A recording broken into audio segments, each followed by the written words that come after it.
Remember the law of requisite variety? Mechanisms of control of any system have to be able to match every potential state of the system to be controlled in order to maintain balance. A viable system is one that can absorb variety, respond adaptively, and maintain coherence under a range of stressors. Our current system can't do this, as the perturbations that are disturbing the system and hence society are actually coming directly from the system itself in a loop of self-destruction. In fact, as a good singular example of this move from simplicity to unruly complexity in general, and the potential introduction of extreme levels of uncontrollable variety, consider what's happening in the realm of artificial intelligence. The competitive business mindset is impulsively advancing highly complex AI technologies, slowly introducing these inherently unpredictable systems into different levels of societal operation.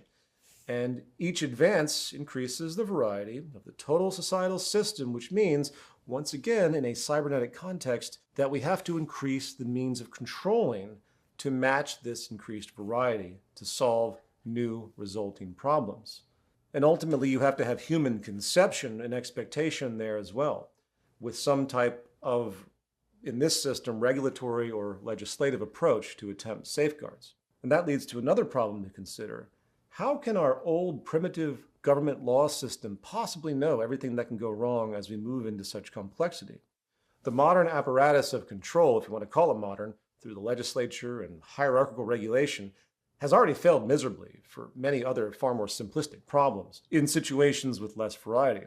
This is why Stafford Beer didn't look at hierarchical structures as just oppressive, but also deeply inefficient when it comes to dealing with system complexity. And what will increasingly happen, as per the prior analogy, is once one particular problem is solved, 100 more will have already appeared, and then 100 more on top of that. So anyway, to summarize this tangent, we are, as an advancing technological society, haphazardly layering complexity upon complexity, hoping ancient systems and ideas of regulation can match the variety we're creating. And when you bring that back to the level of democracy, and which government in its most fundamental definition means system management, it becomes clear that the nature of democratic participation and societal administration must have enormous flexibility, far more than what we're dealing with today, to, again, match the variety.